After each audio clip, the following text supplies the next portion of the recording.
Well, good afternoon, everybody. And it's been about 46 days or something like that since we've had to come on this fine broadcast known as the Jimmy Palumbo Show and report some news last night that wasn't that good. That's right.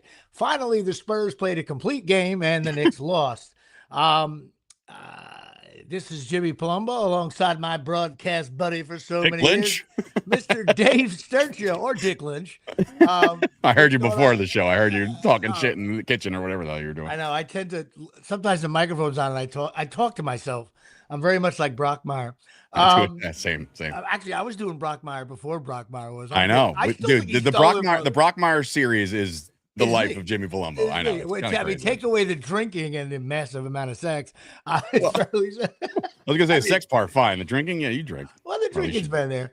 Yeah. But Dave, well, listen, we're gonna get to the Knicks. I guess we should, we're gonna still do our show. The show's gonna be about 45 minutes long today because of cool things which I'll talk about. Well, look, the Knicks lost, and we're going to get to that one second. But before we do all that, just to tease our audience here, Shay, um, it's show number 272, which still makes me laugh. We're still doing this wacky show, which people seem to enjoy, or I don't know, according to Instagram, they do. I don't know. But that means the number 72, and that means offensive lineman Gordon King from the 70s. Then Diddy just drove off the road. It's been a while since I said that.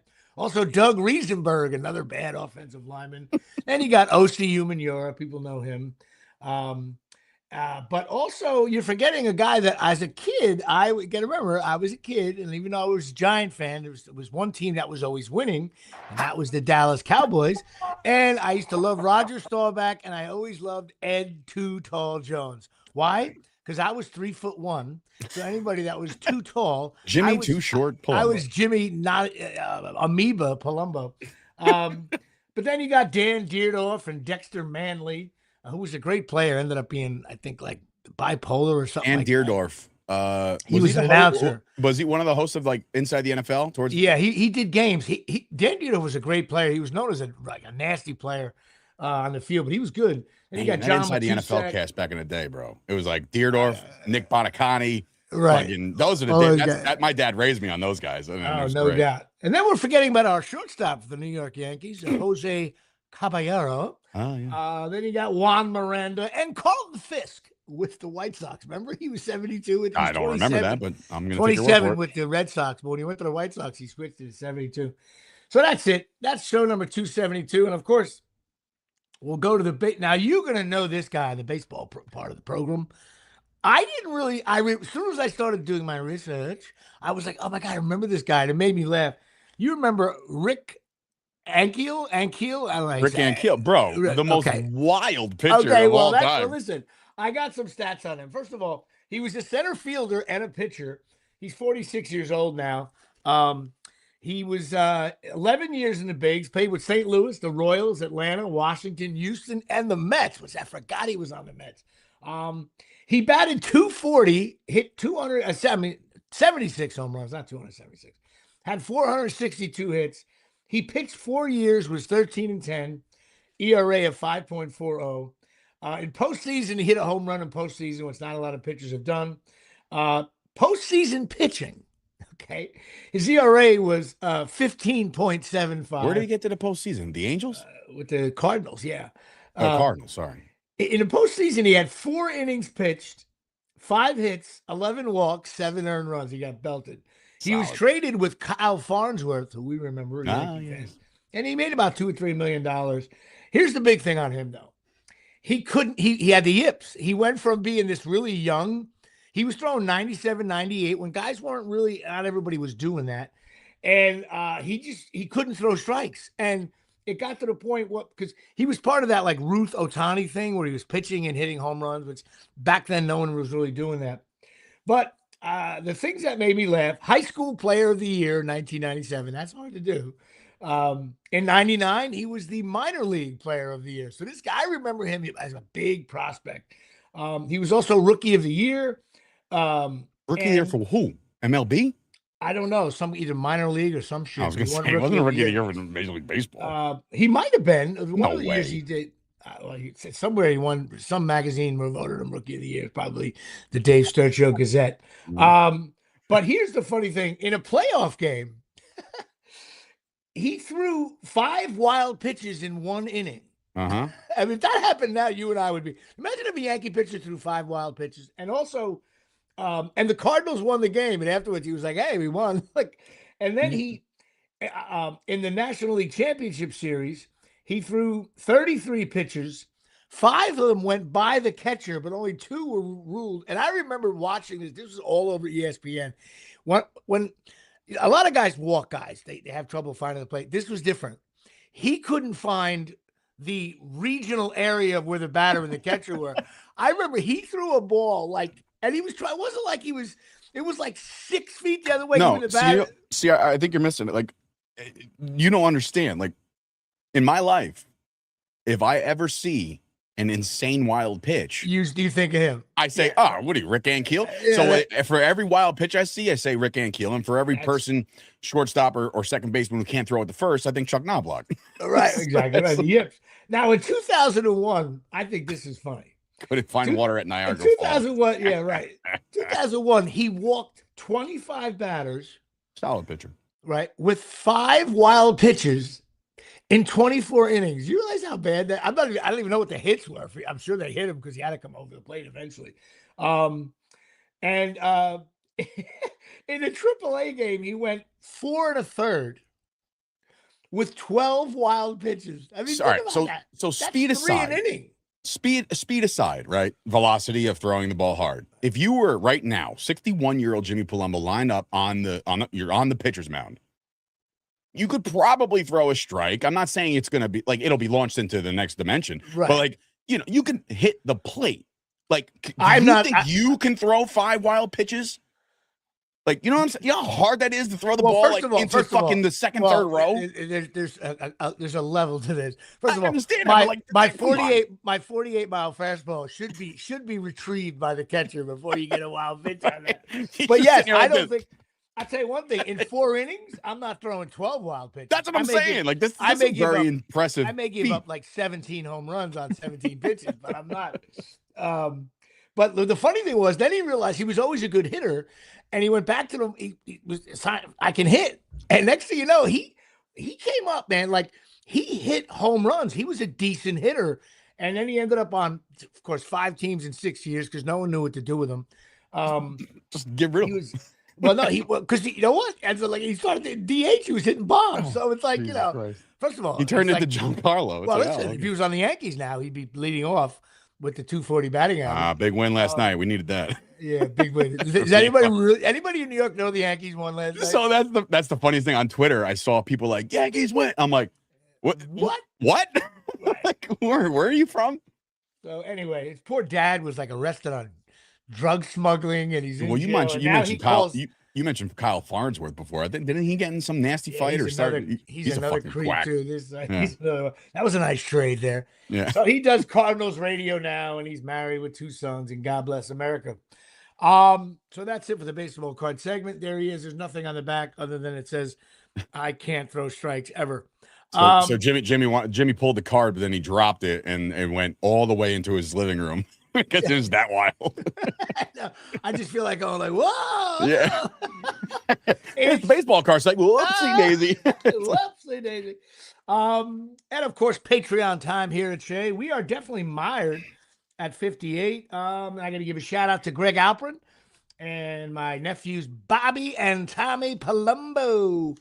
Thanks for supporting me all these years on the Patreon. We can use a little Patreon now. The Tysons and the Hogans they don't have any more children. They're done breeding. We need some breeders. I need to have some people on. So if you have a child and you're on my Patreon list, feel free to give me $3 a month on that, just so I can say I'm at 60 here at We're going to turn this show into a Patreon only show, meaning you're not going to be able to watch it or listen to it unless you're on Patreon. That's where we're going to have to wind up doing it. We may turn into the show where even Dave doesn't watch it or listen to it or be on. I barely. You know what? I got an audio girl now working for. you know what? Me and Dave are gonna do a podcast where none of us talk. It's just an hour of like just AI. It'll be the U-log of podcasts. Can you imagine? All I'll do is just show with no audio various guys hitting home runs for an hour. You know what? I bet that's kind of show. I had a again, when you're at the studio all day like myself, and sometimes it's lonely, and you're working all day and whatever. Like I had a conversation within myself, like who would win in a player off? Like if you're sitting at the bar with Jimmy and you just start randomly naming players who would fuck up first and not think of a player. I said we can go on for 3 days. I would be there for days. I mean, just we're gonna get to it right now. What happened with the Knicks? There's a couple of things I think we got to talk about with the Knicks. Anytime like there's pre-social media or internet, we'll call it, and then there's like back in like when the Cowboys won the Super Bowl, that was like war-torn Europe. It's like 1940. and the last time the Knicks were in it was 1999, which there was no. I don't even think I had. They didn't win. I think I had a beat. We're in the finals. I think I had a beeper maybe in 1999. So anytime there's a long gap and a team is now with social media, things, especially in New York City or LA or anywhere else, things just get blown out of proportion. And I mean, does any Knicks fan know who Louis Orr is or Kenny the Animal Bannister? Like, I think there should be a rule, like, in order to, like, when you post on Instagram, it's just say, do you know who Louis Orr is? If you say no, then the post doesn't go through. Like you said before, there's levels to this. I think if like it really does depend on your age, obviously. Like you could say Louis Orr, I know just because I know like a little history, like before my time. Right. But like, yeah, like I don't think it's a history lesson type thing. I think it's more like when they interview people on the street and they're like, oh my God, I've been waiting my whole life for this. And I'm like, sir, you're 17. What exactly? What do you mean you've been waiting your whole life? That's true, but I'll go one step further. Hey, do you know who Tom Thibodeau is? No. Like that was a previous coach who got fired after being one game away from the final. So yeah, but listen, we got caught up in it. I was never. We would giggle a little bit about a sweep, but listen, the Spurs don't lose 4 games in a row, and the first 2 games you can make the argument like. Outside of the last minute there of game 1, and of course, wide open jumper, he makes that shot 8 out of 10 times. But so any real Knicks fan who watched the whole game, not like sitting in a party, jumping up, really like you and I sitting on the couch, you were. I needed to have like a vodka tonic. It was like the games were stressful. Even the dribbling, the Knicks and the Spurs, like nobody. Like last night, if you notice, like finally Shamet. There's a reason why Shamet's backup player because. He can go 1 for 8, but he was also guarded more. He didn't have those wide. No, the open looks weren't there. They figured it out. Look, they're a professional basketball team. You're going to make adjustments. You're going to be like, don't let that little shit over there in the corner sit there. Okay, you put a body on him. And Karl Towns had one of his. Listen, I'm hard on Karl Towns. Yeah. He's been phenomenal. But he had one of those games. Like, hey, Karl, there's a game going on. I was like, if I was a coach, I'd be like, Karl, it's game 3. We're playing here now at the Garden. You ready? You want to come in the game? But again, that's just the way Karl Towns is. He didn't have a good game. Brunson didn't have a good game either. Nobody played good except OG. That's it. Yeah, OG played great. And OG did something that I've been saying the whole time. You gotta like Shamet I thought Shamet made the worst play when he went to the hole knowing that a guy 9'6" is behind you, and he tried to do like a little layup. Dude, you got to lay it off. Even the announcer said, you got to lay it off the glass. You got to do something or dunk it. Otherwise, that ball, and it got swatted into left field. I thought the refs, listen, here's the hard part about me. I don't want to bash the refs because there were certain parts of the game I thought the refs were letting them play. They definitely were. Oh, yeah, but then we saw a couple of them. We're like, but for both teams. But then all of a sudden, like it was almost like one of the refs whispered to the other guy, "Hey man, like it's getting a little shitty. Let's call some fouls." And all of a sudden, on both sides, it was like, really, Brunson's getting thrown to the floor. This guy's getting thrown all over. Well, and then they're using the monitors for the replay, the challenges, which were. Listen, some of those challenges, like the one play was was on Karl Towns. I think he's like grabbed the guy's arm. Like that's where the challenge rule. See, works. but here's all right. So there's different ways to look at this, and maybe see me and you and I are old school fans. We liked the fact we always have those conversations like they would never drive in the middle of Oakley and Ewing were in there, right? And we say shit like that. But then like we see a game like that last night, and you're like, well, where the fuck's the foul, right? It's supposed to be this ticky tack. You breathe on a guy the wrong way, they call a foul. So it has to go both ways. And I'm not blaming the refs entirely because the Knicks played like shit. They honestly, that was their work. That's the thing about this morning. Last night, yes, angry, pissed, like, man, we could have fucking put the foot on the throat. Right. It's over. Right. But then, like, you lose that game, you drop the game, and now it's 2-1. And now you're like, oh, Christ, if they lose another one, boy, oh boy. But the way I'm taking it this morning is that we played our worst game of the postseason last night overall. Turnovers, right. Bad passes, bad shots, bad looks, all that. We watched that game, and we were literally within striking distance other than a dagger that the kid hit at the end of the night, right? And then he hits that one, and you're like, all right, never mind. You know, like you thought you had a shot. But that was like 15 seconds left in the game. So, like, you're right there after a piss-poor performance. Now, I look at the playoffs as a whole. We were laughing at the Sixers and the Cavs and, like, the games that we were playing, and we're just beating the brakes off these teams by like 30, 40 points. I'm like, oh, this is fucking great. The Knicks haven't had that yet. They haven't had a guy score 40 or more yet, right? They evenly distributed ball, which is good. But what I'm saying is, I personally think, waking up this morning, I say, you know what? They floored Brunson. They pissed off Hart. Towns didn't play well. I think the Knicks win by double digits tomorrow. I really do. I've never actually felt that confident in that, but I really do think that the Knicks come out inspired, pissed off. The hoopla is over. No more president falling asleep in the third fucking quarter. No more fucking mayor over here. No more parties over here. It's that all. I didn't want to get in. It's not even to get into it. It's just like, you don't got to be the fucking center of attention all the time. You just don't. Well, I think, and I said now that I saw that, if the Cowboys, God willing, ever get back to the Super Bowl, you know, and this guy's the sitting president, I won't say anything on the air, but I'm thinking like, hey, somebody just tie him up or something, or take away his phone, or make him lose his wallet, or something very. Like not nasty, but just like, yeah, just stay over there. You know, yeah, that whole thing. Listen, the pregame was all screwed up, but yeah, just bottom line is this series is a kind of a scrappy, sloppy series. I don't think either team, although we won by 10 game one, it really wasn't a 10-point game. It wasn't right. That wasn't a blowout. I think each game, to me, each game's a pick 'em from here on out. So. I easily see this series going. This Knicks team it did not shoot their way they've been shooting. They did not play the way. Brunson has been like, it's not. I'm not saying he's timid, but he's taking the ball over and in cases where you got to dish it.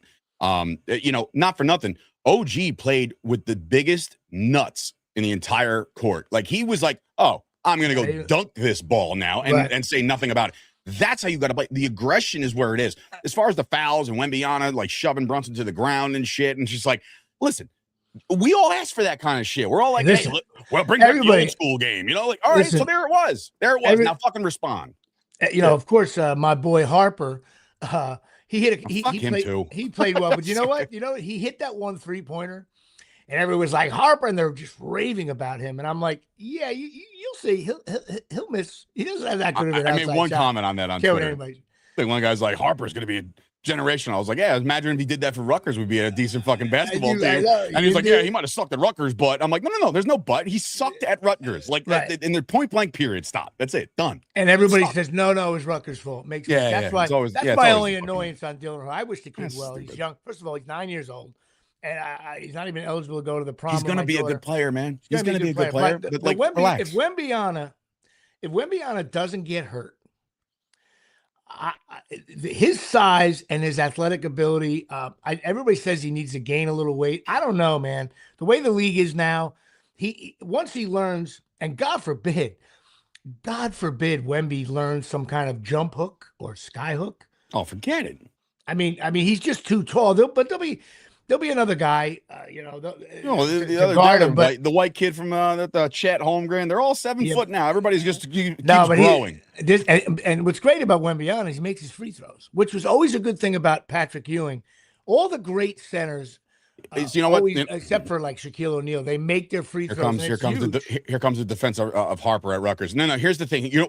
That's so cool, man. He averaged all those points. How many fucking wins did they have? Because that's the biggest fucking stat. Basically none. So let's stop with this Harper. Listen, all right, so he's the best player on the team. That's like being the coolest kid on the short bus. Calm the fuck down. Everybody calm down. I'm telling you, I watched him day in and day out. He didn't he did some things for sure. You can tell he's in the NBA now, but he's good.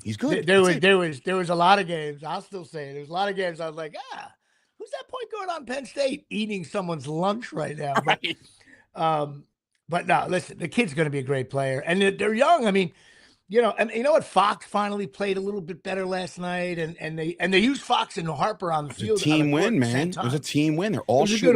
You know what it felt like? You know what it felt like, man? It felt like we were playing Indiana again last year, where everybody wouldn't miss. Right. Everybody's hitting shots. Everything. Every open look. You know what I did? I go like this. He's open. I go.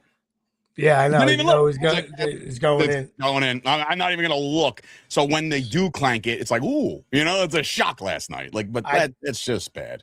But it wasn't a good game. But we've been on a nice run. Man. Bucks suck. You suck. Everybody sucks right now. Same Brasso for 3. Anyway, well, listen. So of course I'm not Chris Gucci, man. I can be wrong. I will admit when I'm wrong. Okay, I will. No, listen, I'm very right on this show a lot, but I've been brutally wrong. Number one, I said, Harper. You were wrong about Harper. You're like, the kid's playing really good. Like, and I'm like, Jimmy, fuck. Every time Harper hits a shot, I'm like, fuck you, Jimmy. I get mad. Yes, but I've been dead right about a lot of stuff. But I'm right about how Wells can't play in the league anymore because he bats 140. Back on the catchers and shit. I mean, you know what? One thing about Chris Gucci, if he was catching for the Yankees, he'd have a higher batting average than Wells. Bro, I'd steal every base. You kidding me? Stealing bases? Forget about playing center field, roaming center field. They play home at the Garden Wednesday. Knicks by double digits. They're at San Antonio Saturday, and they're home again Tuesday and Friday. So it goes Wednesday, Saturday, Tuesday, Friday, just in case anybody's scoring at home. And you know what the worst thing is, Jimmy? I saw the schedule, and I knew the schedule, but I wasn't reminded until last night. Game 6. If it what goes, do you mean? If it goes 6 games, there's like a World Cup game going on at the same time. Fuck about that. I'm saying, which means you have to take a drone next week. But here, like next week, if it goes 7, mind you, it's like my 10-year anniversary just passed, so I booked a getaway. We're gonna be in the fucking woods if it goes 7, and I'm like, thank God it's on ABC. We're getting in a car, we're driving to the nearest bar, and we're gonna. She's like, the one weekend I just thought we would have nothing and unplug and relax, and I'm like, no, after Game 7. we'll do all the relaxing you want. Or no, you better get on the road early and go to the craft fairs, whatever shitty town you're going to. And dude, you know what, dude? I'm in like Podunk, New York, or fucking Poconos. I don't even know where the hell I'm going. You got to dance on that one. You know what? I know. You know what? Knicks at 5. Knicks at 5. Please, God. Well, how come Dave wasn't that mad? Knicks lost in 6. I don't know why. Like it's just over, so I just need to deal with it. Listen, the Knicks lost in 6, but you know what? We had a beautiful time in the Poconos. Hey, we got there, right? We got there for the first time. Well, that's what we were saying yesterday on the phone. We were saying, like, if the Knicks, they go up 2-0, it's never been done where a team loses the first 2 games and blah, blah, blah. And I'm like, well, we're always good on being on the right side of history with all our sports teams. But the worst part is, if they do blow this and they don't wind up winning the finals, right, and they don't win the championship, so next year, if and when we have this good team assembled, same coach, and we make another run, right, and we get to the finals, if we go up 2-0, we're like, yeah, I know, whatever. We've been there to fucking we were there last year. Who gives a shit?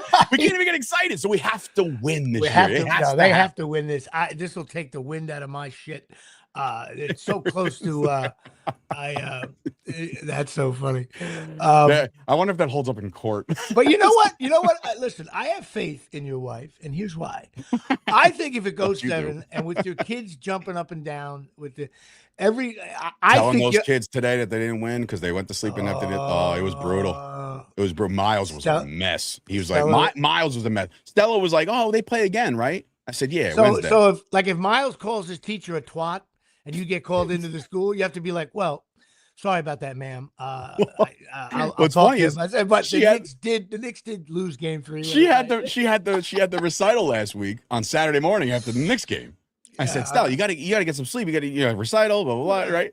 And then I'm looking at her perform, and don't get me wrong, I think she's amazing, but she was down a step, right? And I was like, oh shit. And I'm looking around, I'm like, listen, I looked right at Steph. I was like, she was a little sluggish. And then there was another dad who had a Knicks hat on, and he overheard me saying, well, I let her stay after the Knicks game. He looked at me, and goes, you're a good dad. And I was like, all right, good. I needed to hear that because this man, fuck.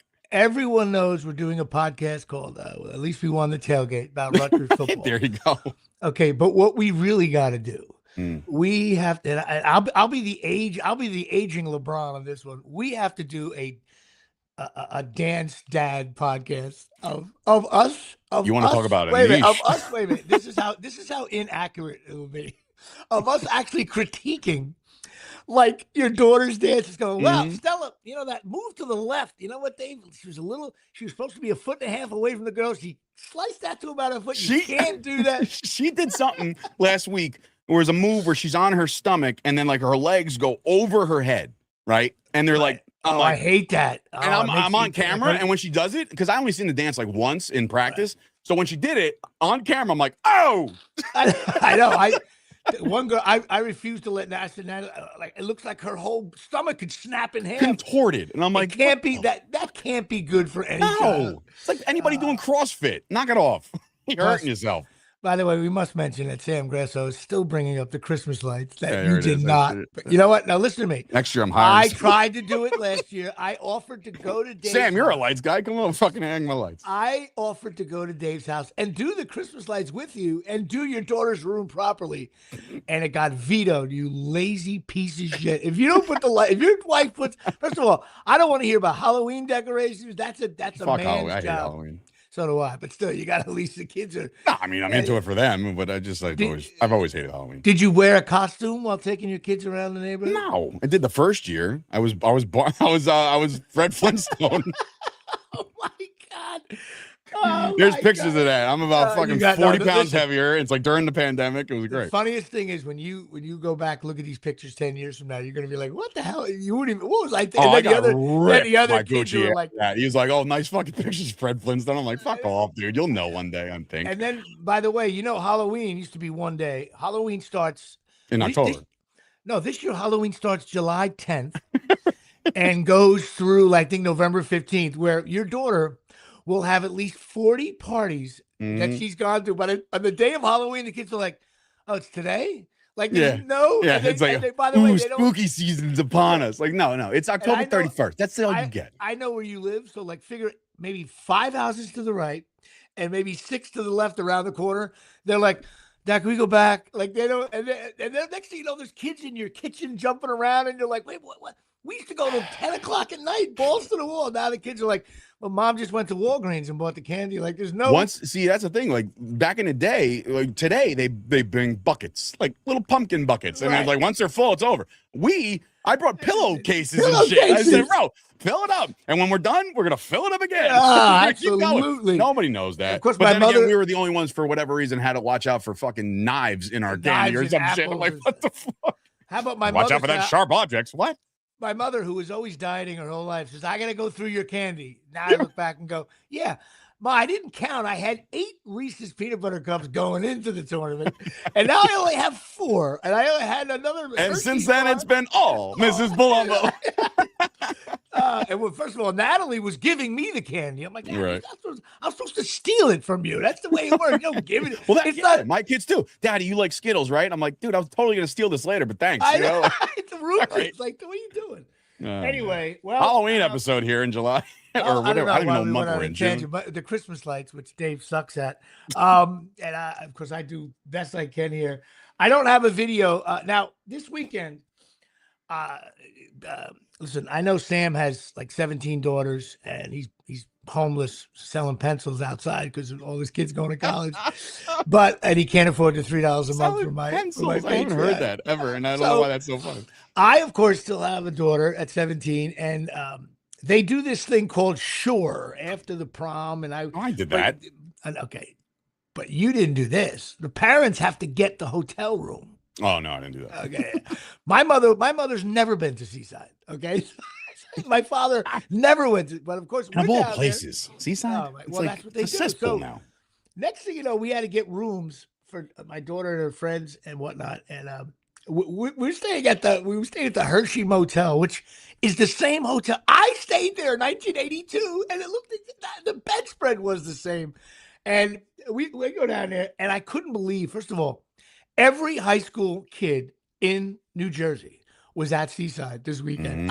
And what they do is once you're in the hotel room, you're allowed to drink because it's everybody turns a blind eye. Like there was booze all over the place. Yeah, I guess that's true because nobody was really saying anything until my buddy Kevin came out with a thong on. But other than that, it was fine. I think these hotels, like they just go up to the cop and say, hey, we need like 2 weekends with the proms. And after that, you want to arrest everybody in July. So we go down there. And of course, my daughter's got a little screwed up with what friends were coming down. So Friday night, I went to a bar called Hooks. Nick, you heard that one. And his brother Kevin was the one that used to come out with a fucking with just thong on in prom weekend. I said, Kevin, you're gonna get in trouble. And he's like, I don't know. They said something about indecent exposure or some shit. I was like, Jesus Christ, dude, what are you doing? Well, first of all, you want to talk about LSU wide receivers. I was like, Natalie, you're not dressing like that. You're not. You're more of a slot receiver. You're over the middle, catching ice pads. That's all you do. I was looking at these girls like, I was like, some of these girls wear their dress. I'm like, what are we doing here? So I ended up at a bar watching a game with some Knicks fans, but they didn't put the volume on. At every TV, and I said, hey, can you put the audio? Well, the band's coming on in an hour. I'm like, well, while they're not on, I want to hear Mike Breen. And then I realized my daughter loves when she watches the game with me. And I ended up going back to the hotel, and I watched it with my daughter in the room, in this filthy room. We watched it. And she took her camera, and I'll have it next week for you, and she videotaped the last 5 minutes of the game of me watching the game, sitting in a chair next to this television that somebody got at Walgreens in 1997 that had like those lines that go up like this. Like, oh man. And it was like blurry. First of all, I watched the game underwater. That's how I looked at it. But you got to understand, I was with Natalie's mom as well. I was trying to, with there was 10 seconds to go. And when Brunson was at the line, I was trying, or 15 seconds, however long, I was trying to explain to them, hey, he's got to make 2. If he makes 2, they're going to have a shot to either tie or win the. I was trying to explain to them because they were like, oh, they're winning. I'm like, no. This is precarious. This is a bad lead, And then all of a sudden, we got the ball. Brunson got the ball. Then he missed the second free throw. And I was like, guys, I said, here we go. And when he missed the shot, on the blurry underwater, on the blurry TV. He's like, I don't know what he's just saying. He missed the shot, but I couldn't. Again, I was on a 27-inch hotel room TV. Instead of going like, yes, I just went like, I was like, and then I thought the guy who flung the shot up, because again, blurry television, that almost went in, even though I didn't. When you're watching live, you're not looking at the red thing. You're just, and the announcers it was weird. It was like a delay in my head anyway. I'm sure if I told you that I didn't go crazy until I heard Mike Breen go, it's over. Right. I was like, Wembyana goes up, shoots, brick, and I'm like, huh? And like, I got it all. I was like, what the fuck am I? She's got me saying, "Ooh, that was a shitty win. Let's get out of here. Let's get in the tunnel. Let's get back to New York." That's great. Anyway, so I walked. But what I also did, and I didn't have time this week because of crap. I'm going to get you next week. I walked the entire Seaside Boardwalk by myself. Yeah. It was a nice day. What'd you see? You see any shit? I saw. Well, you know what I did see? I did see the scenes from Beer League. Where what's his name? When he throwing the football, where we shot that purple monkey, and then I saw the one next to it when he's betting like, come on, motherfucking mom, which I think, you know what, I'm gonna get that scene clipped because that might be one of the greatest scenes of all time. No doubt, because he's all genuine. He's like, I bet on my mom because I love my mom, and then they pull back and there's 4 kids. There's 4 kids playing. I'll tell you, we're gonna show that next week. I can see if I can clip that somehow. Yeah. But I took a video of that, and I walked up and down, and I'm laughing because I'm like, wow, this is the same shit. And of course, everyone was trying to win Knicks jerseys, not realizing that they have like 4 numbers on the reel. But when you look close, there's actually 7,000 numbers on the thing. You got to win that thing. And my father says it all the time. He's like, "You better off buying it." I know. And then we went like $88 just to fucking get on the little sliver. Believe it or not, because of TikTok, you know what's popular again? There's a Jersey Shore for shows. They have a booth, like a merchandise. Yeah. And the sweatshirts and sweats are back in. Like my daughter bought the Jersey Shore thing. I booked Jay Wow's boyfriend arrested for me on the shore this year.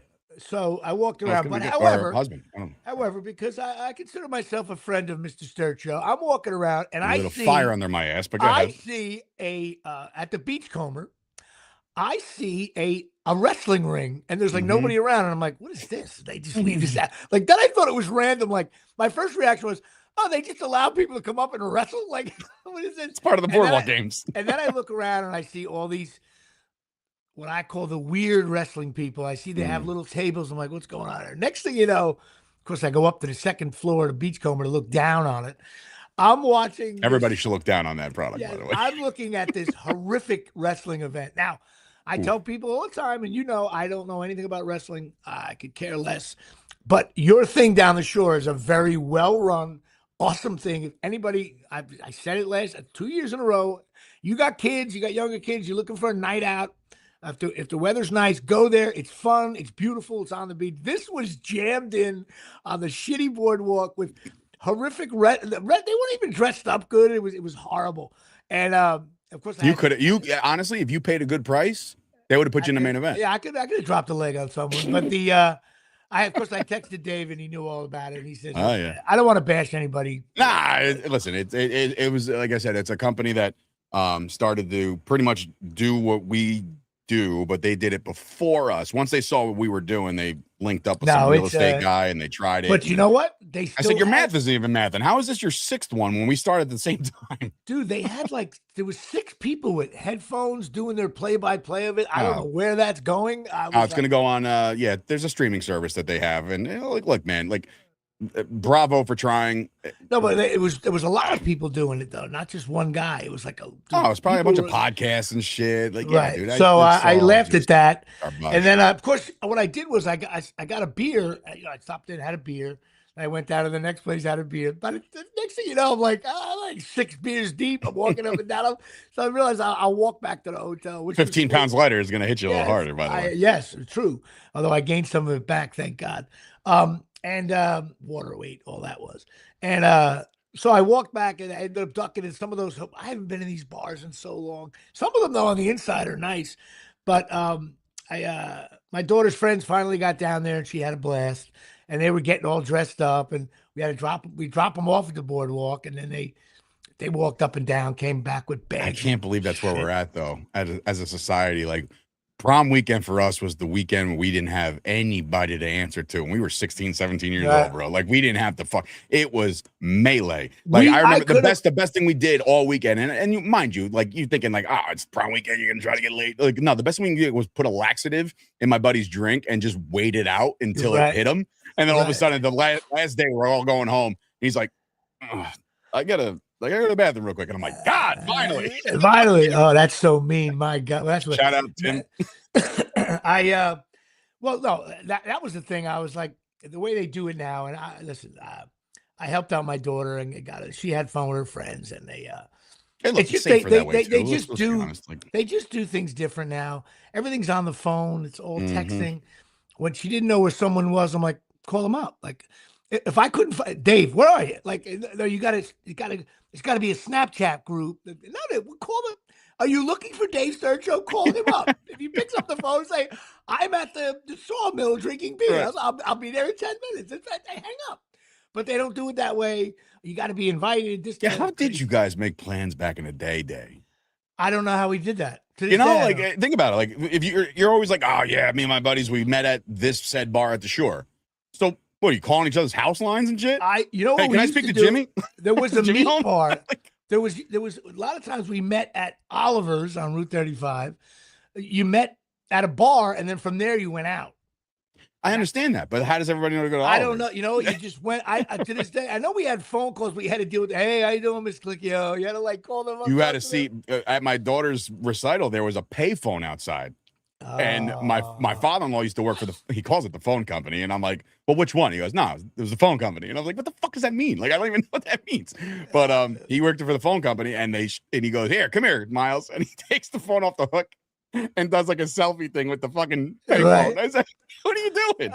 Dude, payphones, they have no idea what someone told me that those payphones, they make a ton of money on that, but it's all people that are on those phones are up to no good day here. Of course. Yeah. It's a burner line. It can't be tracked. You know what? I guess we also went to some people's houses first and then we went out. Well, yeah. Plus, I mean, that's with all due respect. And we definitely, I hate to admit it, but, the kids are much better at not drinking and driving. I'll leave it at that than we were.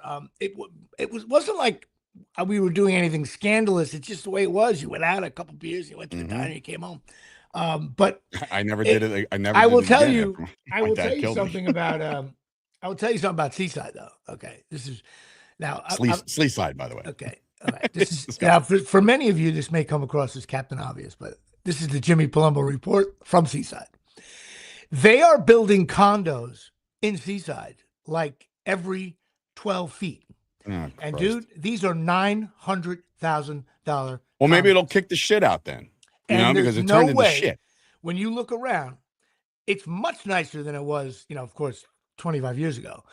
But when you see these like gorgeous townhome shore houses going up 3 stories, elevators and shit, you're saying to yourself, wait a minute. As they get rid of those shitholes, little houses, and the hotels go away, and you buy a $900,000 condo, and I'm sure there's going to be a hotel that's going to renovate, and they're going to charge $600. Like, it's coming. There's no way what happened, the same thing with Asbury Park, is going to happen in Seaside. I think it's going to take about 10 years because Seaside's pretty big. They tried to do that shit in Keensburg. They're trying to fucking build that. Then you got Seaside Park, which is actually really nice. A friend of mine has a beautiful house there. And so I think the days of Sleeside are coming to an end. Good. But by then, I'll be shitting myself in a nursing home somewhere. So I don't know. But it was good to be down there just to reminisce. And my daughter had fun. But, of course, tonight, the reason why we are, and what are we doing at time? Yeah, you're a little late. You're running behind here. It's 11:45. Yeah. And you got the 5 o'clock shadow, so I don't even know if you're trying to. I have to. Oh, it's part of the role? Okay, I'll sum it up here. I have an audition. I can talk about it. This one doesn't matter really. I have an audition for some kind of Monopoly game or something. I got to play a construction guy, and I'm gonna be leaving here as soon as we're done with this in a few minutes. It shoots right around the time I'm supposed to shoot Cupertino and all kinds of stuff. So I'm looking forward to maybe booking this little whore of a national commercial. And I also Beer League. I don't know if we mentioned he's actually playing the Monopoly guy. Everybody, he's being modest. Beer League is I'm looking at my Waze here on my phone, and yeah, I saved a little time. Traffic's not so bad right now. Beer League is, I don't know if we talked about it last week. If we did, I apologize. No, because it wasn't really official We're shooting, we were going to shoot tomorrow and Sunday. It got pushed back to end of August. It's like 6 days in August. We'll be shooting a bunch of episodes right then and there. We're going to get it done in one shot, which works out for casting and all that stuff. And the producer wanted to talk it over and go through exactly what we're trying to do. Good video. Sonkin, that was a good video. I watched it. David Sonkin from 213 TV sent us a nice video explaining what the deal was. And I agree with most of it. I wanted to just get going. Almost like, in a way, I just want to get going. I want to get on set. And but now I think we're going to have the scripts to everybody earlier. Everybody will know their place. And we're going to get this all done. And I think it's always better if you can shoot it like a TV show shoots 9-10 days in a row. We can shoot this. Everybody gets in a rhythm. And plus it'll be good if you're around, you could come by, and even when you're not, you're going to be shooting stuff yourself, but maybe get some stuff for the podcast, stuff. For So, definitely. I actually had to check that again because she's like, Dee was like, I got to hold these dates. I'm like, fuck. Because I just looked at I want to go to a concert at the end of August, and I might be the only one there, but it's Marilyn Manson and Rob Zombie. My God. My dad goes, they're still alive? And I'm like, which one? He goes, both of them. I said, yeah, I guess. God, Manson, Jesus. Manson, yeah. One of my first CDs I ever bought. In a way, I think if you're chasing miracles.com, you are also getting shit your body needs while going to oxymagicUSA.com, trying to get your filthy carpets. They are the best carpet cleaners. And if you can't see your filthy carpets, and if you can't see that your body needs some shit, you got to go to Absolute Eyewear at 42 Main Street, Woodbridge, New Jersey. Please say a prayer for Janine Mashort. She's in mourning because of the Knicks loss. She I was like, fuck. No, I was like, what now? It's like, she all right? Everybody okay? Now someone's sick? No, she's... Dude, I said it today online. The people that are like, oh, you're really quiet on my timeline today. It's really quiet. I'm like, bitch, like, when do you celebrate bad shit? Like, when you you're going to jump online and be like, oh, man, the Knicks lost. Great. I will shut up. I will be seeing my brother later on because my mother's coming up to see my daughter go to her prom, her juniors and seniors go to a prom now. She'll be in a dress. She'll be looking beautiful. I'll Good luck, be there Matt. Have fun. Don't do anything stupid, or Uncle Dave's going to go break some bones. Everybody calm down. And your father has to go to New York City to try to put food on the table. So that'll do it here. I will see you guys next week. And I got to hit the road. And we're going to have next week, next Tuesday. Hopefully, we're champions. I don't know. Hopefully. You know what? Let's just watch Game 4 tomorrow. Yeah, let's do that. Game 4. Knicks by double digits. Good night, everybody. We'll see you. Good night, everybody.